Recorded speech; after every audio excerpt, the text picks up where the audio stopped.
Vous le savez sûrement, mais chaque année, entre 10 000 et 15 000 bovins sont abattus en raison de la tuberculose bovine, incluant non seulement les animaux infectés, mais aussi, dans certains cas, des troupeaux entiers pour limiter la propagation de la maladie.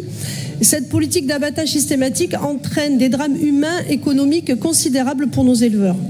Notre région, et particulièrement les départements comme la Dordogne en Nouvelle-Aquitaine, figurent les plus touchés par cette crise sanitaire. Les éleveurs y subissent de plein fouet les conséquences de cette région jugée par beaucoup comme archaïque et disproportionnée.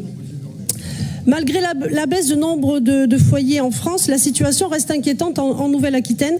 En effet, elle est la région avec le plus de foyers de tuberculose et avec un taux d'incidence 2 à 3 fois supérieur au seuil toléré par le statut indemne.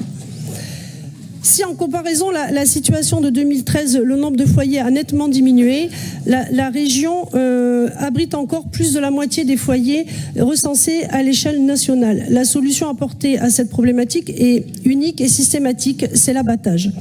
Pourtant, des alternatives existent, notamment l'isolement des animaux malades et la vaccination des troupeaux.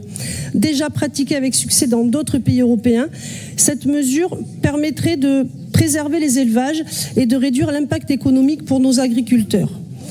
Face à cette situation, quelle action concrète le Conseil régional entend-il engager pour soutenir les éleveurs de notre région durement affectés? Envisagez-vous de porter au niveau national la nécessité d'introduire un programme de vaccination et de revoir la gestion de cette maladie afin d'éviter ces abattages massifs qui détruisent notre patrimoine agricole? Merci.